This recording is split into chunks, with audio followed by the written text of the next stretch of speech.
Welcome to the Artichoke Heart Podcast, peeling back the layers to get to the heart of what really matters, with your hosts, Maggie Butterfield, Ruth Harris, and Gretchen Peters. We're so glad you're here. Welcome to the Artichoke Heart. Today we are going to be peeling back the layers as we talk about wellness routines and how we can make our families healthier and happier. Mm-hmm.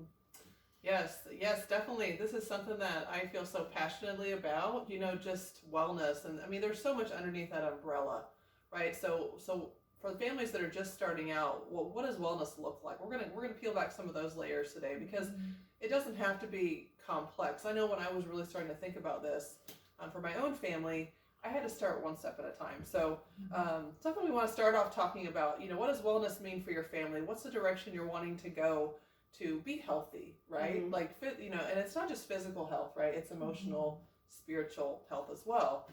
So let's start off, ladies. I'd love to hear your thoughts. Okay, so one wellness routine that is practical and simple, but can be really hard to implement is just getting activity, physical activity as a family. With our lives, we just get very busy, right? I know I can be very busy, or busy-minded, and so then I can miss out on getting enough activity, or my kids getting enough activity, because it's so easy nowadays to put them in front of a screen, and so how do we create activity into our routine? Like, we have to build it in, or it's not going to happen, and so I know for us, okay, so for example, this is a small thing, but like I know for us in our home, we have one TV. We have a small house, so maybe it's helpful, but having one TV, I see a lot of houses have multiple TVs, and so that gives us one place to do one thing on it, and so that's just maybe a simple thing, but then having some more activity. My husband loves playing basketball, he loves sports, so that's his activity. I tried working out from my computer, ladies, and I'm not good at it. Some people probably are. A lot of you out there might be really good at working out, from it takes the a computer. lot of discipline. Yeah. It does, but I love people and community, and so I can get myself to the gym. With the gyms were closed, now they're opening back up, so that's nice. I can get myself there, so that works for me. Being able to go to classes a couple times a week, just something I feel really good about myself and my life when I can do that. Just to be that time for me. And then my kids, my daughter loves dance. She's in ballet, and then my other daughter basketball, and my other one, I just have to run her around the backyard sometimes because she's got to have some activity. So that's what works for us. What works for you guys? Like, have you thought about that for activity in your homes or with your kids? Well, I was raised where my parents are like super sport people and like athletic, and they are never not moving. So I actually grew up as a child. Kind of funny thing, I was not built that way. I was more of the girly girl in our family. And so, but I still grew up around it all the time. Like, I would go to where my parents were playing tennis, or where they always had us hiking, or playing racquetball, or all different things, golfing, I don't know. So just kind of grew up with that. And my parents are like who I esteem for that, because I look at them and they're around 70 and they're the healthiest, most like best shaped people I've ever seen. It's crazy. So I'm like, man, but it didn't come as naturally to me. I think my parents never even really had to worry about exercise because it was their lifestyle. They were just so outside and so busy doing physical activity. So for me, it was a little bit harder because I wasn't drawn to a lot of the things. For myself, I found that I like just walking our neighborhood. We have a trail around our neighborhood, so we kind of keep track of that. Or I'll even go out walking with friends that I just haven't seen. So instead of just getting coffee and sitting around, which I like. Yes, that's the best. That's why. It makes more sense. Sometimes we'll go walk and then get the coffee. Yes. So things like that are what I have found work the best for me. Sometimes I like playing tennis and stuff. I'm much more apt to go for activity like that, or I hike a lot, more than I would go with actually like working out. It just doesn't quite work for me. And now my kids are a little bit tricky too, because they're young and healthy and fit just because of their youth. Lucky people. I know. And so, but they actually are not super like physically fit exercise like type people. So, or even like the walking, they're maybe getting there a little bit more now that they're hitting teenage years. But so that has been tricky for us, is figuring out how to encourage that in our kids without being like, you need to work out. It's more like, you need to be healthy. Like, how can we get your bodies moving? So that's good. That's really good. What about you guys, Ruth? Well, growing up, I was not an overly athletic person. I mean, if we talk about like 5th grade, of course, we loved to do jump rope, and PE was the best, and whatever, field day. But growing up into high school, I was a cheerleader, but really I was more artsy. I loved music, vocal music, and band and things like that. And so didn't really appeal to me to try out for sports and anything like that. It's funny now to look back, but I tried out for cross country, and then I ended up quitting because we were doing hills, and I was like, that's too much work for me. Are you marching band? I'd be with that. No, I didn't do marching band. I say you did the high mark time. I didn't know. I had quit band by then and just really focused on vocal. But when I became a mom, I knew that I needed to have some kind of movement in my life, a way to kind of release, and for mental health, really from emotional health to be well, I needed something. And so one day I just wanted to go run. And so I did, and I've been addicted for probably about a decade now, really.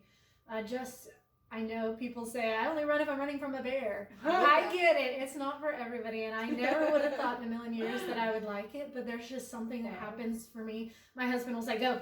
Because I just become a better version of myself for my family. Go around your house too. I go around our neighborhood. Sometimes I'll go. My mom, doesn't like, I'm a grown adult, 38. But Mama still says, don't cross the traffic, please. We have a busy, but I sometimes will venture over to the university near our house. But when I go, I like 2.5 to 3 miles, and I am just a good mama. I've gotten rid of the monkey brain and the crazy and the stress, and I'm a better wife, and I can just, and I'm not talking about best time and run the farthest. I just need to go and get out. Yeah. And there's something about nature that heals. So just being out there and seeing that the birds aren't worrying over everything. You know what I'm saying? I know it's really cheesy, but you get out there and you realize that life is okay. Yeah. And we can stop going over all these scenarios in our mind, and our bodies need that movement. And so for me, that has been something that's been so life-giving. And my husband's an athletic trainer, and so I know it's ironic that he wouldn't just naturally love that, but he's like, I work with athletes all day, so the last thing I want to do is come home and do that. And he's tired, and he just wants to kind of edge out. So that's been a topic in our house, because I feel like every human being needs some kind of movement. So he's more adventure minded. He's not really like, let's go play basketball or whatever, but he loves adventure. So a few years ago we invested in kayaks, we invested in bikes. And it's like he would much rather go kayak and work up a sweat for 4 hours on the lake than go run with me. So I think that it's just so important to find what you love. Our daughter has done ballet since she was 4, and she's now 13. And it's something for her in her emotional state too. Like she is put those stuff them down there. I'm sad, I'm mad, and just tuck it in there. And so she doesn't have trouble processing, because she goes and dances and it will go. Because she's not going to come and tell everybody how she feels. She's going to stuff it, but on the dance floor. So that is her. It's good for movement. It's good for her mentally. And our son did soccer for a while and loved it, but now he's doing tennis. And I'll tell you, when you homeschool, it's like you don't have those built-in things. So people are like, how do you get community? How do you get movement? You have to be intentional. Yeah. We found a university that did PE for homeschoolers, and it's been going for years. Until COVID, we went, and our kids got to do like scooter and just all those traditional sports we grew up with doing in PE, and it's so good for the soul. But what's been paramount for our family is, and there's a good friend of mine, I'll do a shameless plug, her name's Rachel Meyer. She's a life and wellness coach and health coach, and she's just amazing. And what we've learned from her over the years is that maybe we should just stop saying exercise. Quit saying like, we got to go do this exercise. How about we all need movement? Yeah. Like our grandparents, they picked in the garden all day. They didn't, from the time they woke up, they didn't stop moving. So maybe if we could start thinking of it like, lifestyle. How can we just get up off the couches and off of our phones and just move and do life? And so then it's kind of built in. It's already happening. She always says, that I hope I'm going to get this quote right. This number: 80% of your exercise should come from just daily movement. I mean, going to the gym for 30 minutes is awesome and it's something, but really most of your movement should come from just your daily living. And even our jobs are so sedentary sometimes, so we just have to. Yeah. I don't know. So for us, it's just adventure, seeing life and movement, and exercise is adventure. Yeah, and it just seems like what I'm hearing, the constant theme is I mean, it goes with family time, it goes hand in hand, but it's doing something that is going to get you up and out of the day to day and out of the routine and rhythm of technology and you know, just feeding our soul in very different ways, the way it was really meant to be, right? Out in nature, things like that, when it's nice outside. So that's really good. Another big one, I'm just going to touch on it, but is food, right? Like that. I mean, that's we could talk about that all day long. I'm gonna love food, but I've had to learn how to eat healthy over the years. Like it started when I had my first child, and before that I was just eating whatever, you know, my whole life for the first 25 years. And you know, a simple thing that for us that's worked that we can do as far as our wellness is concerned, reading labels. I know people think, oh my goodness, what do you mean? Like that takes too long. Yuck. But once I know it is like it takes long, but it's amazing when you start doing it. It's routine. It's a habit. You don't even think about it. And most of the time, we've gotten to the point now where we do some processed foods. Like I love me some sweet potato chips, you know, and they have 3 ingredients in them, you know, whatever. But just taking the time to read different food labels, teaching our kids to do that too, because there's so many hidden ingredients in things. And you know, we don't have an incredibly large budget for food, and so that can just be daunting and overwhelming, right? So I would say when you think about food and a wellness routine, just start reading labels with your kids. Make it something fun, you know. I mean, it's helping their vocabulary, you know, but you can then see what's in your food, and if you know things are kind of hidden in there. And I had to learn that too. Another easy one, if you don't want to do the food label reading, you can shop the perimeter of the store. Like in Sam's, for example, all the healthier stuff is on the outside. In the middle is all the processed junk food and things like that. That's what I do. It's just, I feel like I hate reading the labels so much that I just shop the perimeter, and I'm like, okay, got my meat, got my veggies, got my fruit. Yes. And I'm less likely to go into the middle. Yeah, it's tough. You know, the fruit leathers are in the middle though, so we do get the fruit leathers. My husband, he loves chips. I mean, who doesn't love potato chips? I mean, really. So I'm like, we can't get those. I mean, these bags are like literally this big. I'm like, we can't get that. We'll eat it in a week. It's so bad. Well, I don't buy it anymore. I actually think a week is really good. I'm like, where did that bag just go? Yes. So you know, that's a simple thing. Another thing, and I know this can be, if you want to go a little bit deeper and your budget isn't it's like a Whole Foods budget. You know, it's hard to shop there. We have more of a Walmart budget or whatever, but I think figuring out, okay, what stores can I go to on one day to get the best deal? You know, I go to like 4 different stores, but not everybody can do that, you know, so figuring out, okay, what works for you, can you split it up between your spouse and have a, you know, routine of what you make. I make literally probably 10 different things. Now I probably should like jazz it up a little, get stuck in a rut. Most people do that. Yeah. Right? Yeah. So figuring that out, but just I know that my kids and my family have something simple to eat, like something that's going to be nutrient dense, that's going to nourish them, and I don't have to worry about that. So, what do you guys do for food for your wellness routines? Anything that you like? Well, throughout our entire marriage, I just planned it out 2 weeks at a time. I don't know, I would always look at my calendar and say, okay, this is what we have going on these days. We won't be home, we'll be here. That's or good. just kind of having a plan. What do they say? If you don't have a plan, you'll fail. But I mean, and there's fluidity in it too, because sometimes life happens. Sometimes your in-laws call and say, hey, let's go to the restaurant at 7. So, I mean, there's flexibility in it, but just for us, because especially when we were newly married and on a fixed budget, we needed to know what we were going to have. And if you want to eat healthy, if that is something important to you, then you need to be able to know how your money can stretch, you know, and just how you could portion out your meat. If you just go to the store and you buy a pound of turkey meat, hamburger meat, chicken, but you don't plan what's to go with those, I mean, you could be missing an opportunity to make the meat stretch or to create dishes that are easy and wholesome. And so just for me, planning.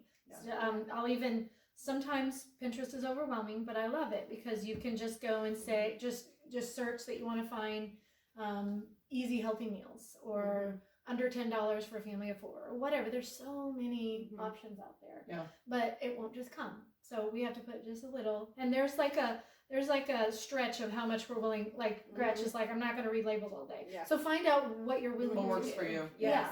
Yeah, because when I try doing that, I'm like, oh, it just stresses me out. Right, so right. it hasn't felt worth it. And then I still feel like if I do that, I mess something up because I'll think that I read it correctly and then it's wrong. Sure. So, yeah. And I'll just tell you, over the years, I have found I will get lazy and I'll be less likely to plan my menus. And we do spend so much more money. For sure. And we don't stay as healthy. Especially I have 4 kids. So it's important for them to know what we're going to eat, or they will eat ingredients that I need for a different recipe. Oh, yes. yeah. So there for a while I was grocery shopping every other day because I was like, oh, I'm gonna make, we don't have the ingredients. So I make sure that it is on my fridge, that the kids can see it, that everyone knows what That's a great idea. because even our snacks are often I let them have vegetables and stuff as the snacks, but I make sure that they know which vegetables I need for meals too. So yeah. Yeah, that's good. And so I love, we all kind of have a different style, you know, and I'll plan it, I'll put it out there, but I like I said, I go kind of back to what I know. And so even buying in bulk, knowing I have this on hand, and so then that can give some consistency as well. And I have a starch, I have a vegetable, things like that to add with the meal. So that's good. You know what, hearing you say that, I mean, not everybody wants to make a daunting list every 2 weeks for their family.